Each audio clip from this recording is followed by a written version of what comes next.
Hello friends, स्वागत है आपका गुरु विद्या पर। और आज हम पढ़ रहे हैं जनरल नॉलेज क्वेश्चंस की इंडियन पॉलिटी और कॉन्स्टिट्यूशन की सीरीज। इसमें हम इंडियन पॉलिटी और कॉन्स्टिट्यूशन से रिलेटेड क्वेश्चंस पढ़ेंगे। तो हम स्टार्ट करते हैं फर्स्ट क्वेश्चन से। The constitution provides that Hindi shall be. तो कॉन्स्टिट्यूशन कहता है कि हिंदी जो है, और तो हमारे पास चार ऑप्शन हैं। A the national language of India, कि वो नेशनल लैंग्वेज हो इंडिया की। The language of communication between state governments, कि वो स्टेट गवर्नमेंट्स के बीच की कम्युनिकेशन की लैंग्वेज हो। या फिर the official language of union of India, या फिर इंडिया की ऑफिशियल लैंग्वेज हो। या फिर D the language of communication between union government and state governments, या फिर वो सेंटर और स्टेट गवर्नमेंट के बीच की कम्युनिकेशन की लैंग्वेज हो। तुम्हारा आंसर क्या है? सी, कि जो ऑफिशियल लैंग्वेज हो, कहाँ की? इंडिया की ऑफिशियल लैंग्वेज हो हिंदी। ठीक है, आगे चलते हैं अब हम। What is the minimum permissible age for employment in any factory और माइन। तो किसी फैक्ट्री और माइन में कम से कम कितने साल का बच्चा काम कर सकता है, कितने साल का आदमी काम कर सकता है? हमारे पास चार ऑप्शन है।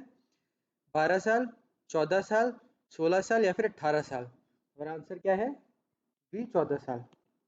अगर वो 14 साल से कम का है तो वो कानूनन अपराध माना जाता है। ठीक है, आगे चलते हैं अब हम। Which of the following is not a condition for becoming a citizen of India. तो इंडिया का सिटीजन बनने के लिए इनमें से कौन सी क्वालिटी की जरूरत नहीं होती है, कंडीशन की जरूरत नहीं होती है? तो हमारे पास चार ऑप्शन हैं। बर्थ, एक्वायरिंग प्रॉपर्टी, डिसेंट, या फिर नेचुरलाइजेशन। हमारा आंसर क्या है? B, acquiring property. यानी कि कोई ज़मीन जायदाद खरीदने की ज़रूरत नहीं होती है आपको इंडियन बनने के लिए। अगर आप इंडिया में पैदा हुए हो, अगर आप इंडिया में पैदा हुए हो, या फिर डिसेंट है आपका, यानी आप पुश्तैनी है यहाँ से, या फिर नेचुरलाइजेशन हुआ है, तो आप बन सकते हो क्या, इंडियन सिटीजन। उसमें आपको प्रॉपर्टी खरीदने की ज़रूरत नहीं है। आगे चलते हैं अब हम। Who is competent to prescribe condition as for acquiring Indian citizenship. तो जो कंडीशन देता है इंडियन सिटीजनशिप लेने के लिए, वो कौन देता है? और बस चार ऑप्शन है। पार्लियामेंट, स्टेट लेजिस्लेचर, प्रेसिडेंट, या फिर अटॉर्नी जनरल। हमारा आंसर क्या है? पार्लियामेंट। जो कंडीशंस देता है कि भाई कौन इंडियन सिटीजन बन सकता है, कौन नहीं, वो कौन देता है? पार्लियामेंट। आगे चलते हैं अब हम। Which of the following statements regarding the acquisition of Indian citizenship is correct. तो इंडियन सिटीजन बनने के लिए इनमें से कौन सा स्टेटमेंट जो है वो करेक्ट है? मेरे पास चार ऑप्शन हैं। पहला है, if citizenship is to be acquired by registration 6 months residence in India is essential. ये गलत है। ऐसा कुछ भी ज़रूरी नहीं है कि 6 महीने का रेसिडेंशियल होना चाहिए आपको इंडिया में रजिस्ट्रेशन के लिए। बी है, if citizenship is to be acquired by naturalisation the person concern must have resided in India for 5 years। ये भी गलत है कि नेचुरलाइजेशन के लिए 5 साल के लिए रहना जरूरी नहीं है आपको। सी है, if born in India only that person can acquire citizenship at least one of whose parents is an Indian. ये सही है कि अगर इंडिया में आप पैदा हुए हो तो उसी को सिटीजनशिप मिल सकती है इंडिया की जिसका कम से कम एक पेरेंट जो है वो इंडियन है। ठीक है, तो हम आगे चलते हैं नेक्स्ट क्वेश्चन पर। According to the citizenship act 1955, Indian citizenship can not be acquired by. तो सिटीजनशिप एक्ट 1955 के दौरान, मतलब के आधार पर, कौन सा ऐसा आदमी है जिसको सिटीजनशिप नहीं मिल सकती है? हमारे पास चार ऑप्शन हैं। Children of the diplomatic personal और alien enemies born in India on और आफ्टर 26 जनवरी 1915। इसका मतलब क्या है कि कोई डिप्लोमेट या फिर कोई ऐसा कोई दुश्मन हो इंडिया का जो कि 26 जनवरी 2050 के बाद पैदा हुआ है इंडिया में, तो उसके बच्चों को नहीं मिल सकती है सिटीजनशिप। दूसरा ऑप्शन है, तो ये सही है वैसे आंसर अपना, यही आंसर अपना सही है। बाकी और देख लेते हैं, अभी रहने दीजिए, सही आंसर यही है अपना। आगे चलते हैं अब हम। Citizenship provisions are enshrined in the constitution in. तो सिटीजनशिप की प्रोविजंस जो है वो कौन से कॉन्स्टिट्यूशन में कौन से भाग में है? तो बस चार ऑप्शन हैं। पार्ट सेकंड में, पार्ट सेकंड के आर्टिकल 5 से 11 में, पार्ट सेकंड के आर्टिकल 5 से 6 में, या फिर पार्ट वन के आर्टिकल 5 से 11 में। हमारा आंसर क्या है? बी, पार्ट सेकंड के आर्टिकल 5 से 11 में है क्या, सिटीजनशिप के रूल्स। ठीक है, आगे चलते हैं अब हम। Which of the following articles describes about the person voluntarily acquiring citizenship of a foreign state not to be a citizen? तो इसका मतलब क्या हुआ कि ऐसा कौन से आर्टिकल में लिखा हुआ है कि ना, जो आदमी किसी बाहर की सिटीजनशिप ले लेता है तो फिर वो हमारा सिटीजन नहीं माना जाएगा। और बस चार ऑप्शन है। आर्टिकल 5, आर्टिकल 7, आर्टिकल 8 या फिर आर्टिकल 9? हमारा आंसर क्या है? डी, आर्टिकल 9 में लिखा है ये। ठीक है, आगे चलते हैं अब हम। Article 6 enshrines the provisions conferring rights of citizenship of certain persons who have migrated to India from Pakistan. Which one of the following provisions is incorrect? जो आर्टिकल 6 है वो कहता है कि जो पाकिस्तान से इंडिया में लोग आए हैं उनको सिटीजनशिप मिल सकती है, लेकिन और इस बात पे कौन सा इन चारों ऑप्शन में से है जो कि गलत है? ठीक है, तो हम चारों को पढ़ते हैं अब हम। He or either of his parents or any of his grandparents was born in India as defined in the Government of India Act 1935. तो यही गलत है, ये जो है ये गलत है, तो हमारा आंसर तो यही हो गया। ठीक है, लेकिन बाकी सारे सही हैं, तो हम उनको पढ़ लेते हैं एक बार, है ना।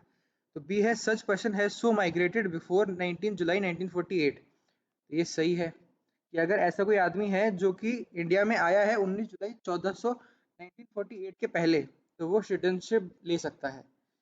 सी है such person has so migrated on और after 19 July 1948 he has been registered as a citizen.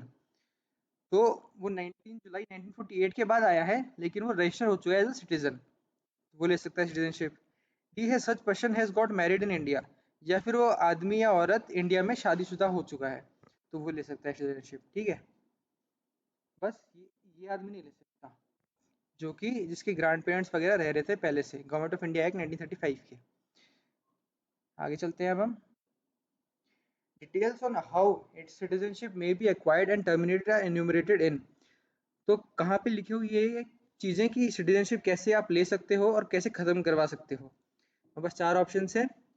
Part 2 of the constitution, the citizenship act 1955, schedule 1 of the constitution, various enactments by parliament. तुम्हारा आंसर क्या है? B, the citizenship act 1955 में लिखा हुआ है कि आप सिटीजनशिप कैसे ले सकते हो और कैसे हटा सकते हो। ठीक है, आगे चलते हैं अब हम। A person can become a citizen of India if born outside India if his or her, वो आदमी भी सिटीजन बन सकता है इंडिया का जो कि बाहर पैदा हुआ है इंडिया से, अगर वो, अब बस चार ऑप्शन है अब। फादर, अगर उसका father is a citizen of India, कि उसका जो पिता है वो सिटीजन है इंडिया का। बी है mother is citizen of India, या कि उसकी माता है सिटीजन ऑफ इंडिया। या सी है father is citizen of India at the time of person birth, ये जब बच्चा पैदा हुआ था उस टाइम पे वो फादर सिटीजन था इंडिया का। या फिर डी है फादर और mother is a citizen of India at the time of person birth, कि उसके पिता या माता में से कोई एक सिटीजन ऑफ इंडिया था जब उसका जन्म हुआ था। मेरा आंसर क्या है? डी, कि जब उसका जन्म हुआ था तब उसकी माँ या बाप में से कोई एक बंदा सिटीजन था इंडिया का। ठीक है, आगे चलते हैं अब हम। To acquire citizenship by registration a person must have been resident in India for dash immediately before making an application. तो रजिस्ट्रेशन लगाने के लिए सिटीजनशिप के लिए, उसके लिए आपको कम से कम कितने टाइम के लिए रेजिडेंट होना चाहिए इंडिया में? तो बस चार ऑप्शन है, 6 मंथ्स, 1 ईयर, 3 ईयर या फिर 5 ईयर्स। हमारा आंसर क्या है? D, 5 years. तो रजिस्ट्रेशन करवाने के लिए आपको कम से कम 5 साल के लिए इंडिया में रेसिडेंट करना चाहिए, रिसाइड करना चाहिए। आगे चलते हैं अब हम।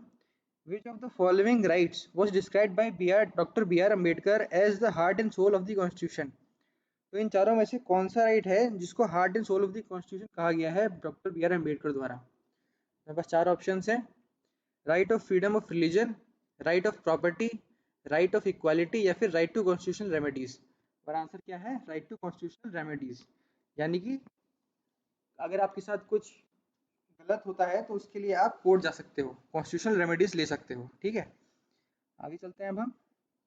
Which of the following fundamental rights is also available to a foreigner on the soil of India? तो ऐसे कौन से फंडामेंटल राइट है जो कि फॉरेनर्स को भी मिलते हैं इंडिया में? तो बस चार ऑप्शन है।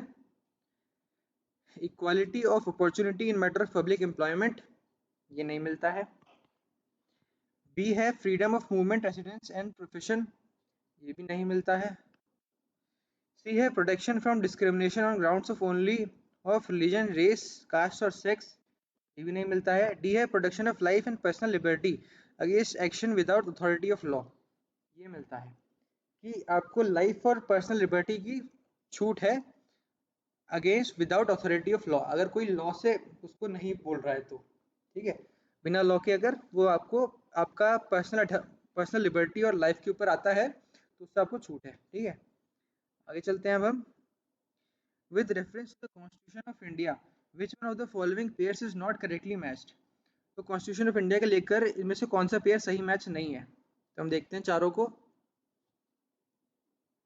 पहला है स्टॉक एक्सचेंज स्टेट लिस्ट, तो यही सही मैच नहीं है। बाकी सारे सही मैच है इसका मतलब, ठीक है। तो बाकी सही वाले देख लेते हैं एक बार, आइडिया मिल जाएगा अपने को। दूसरा है फॉरेस्ट, जो सब्जेक्ट है वो कॉन्करेंट लिस्ट का सब्जेक्ट है, ठीक है। और जो इंश्योरेंस है वो यूनियन लिस्ट का सब्जेक्ट है। मैरिज और डिवोर्स है वो भी कॉन्करेंट लिस्ट का सब्जेक्ट है, ठीक है। जो स्टॉक एक्सचेंज है वो स्टेट लिस्ट का सब्जेक्ट नहीं है, ठीक है। तो ये हमारा आंसर हो गया, ठीक। तो इसी के साथ हमारे इस वीडियो के क्वेश्चंस कंप्लीट होते हैं। उम्मीद है कि आप लोगों ने कुछ नया सीखा होगा। अब हम मिलेंगे नेक्स्ट वीडियो में नए क्वेश्चंस के साथ, तब तक के लिए धन्यवाद।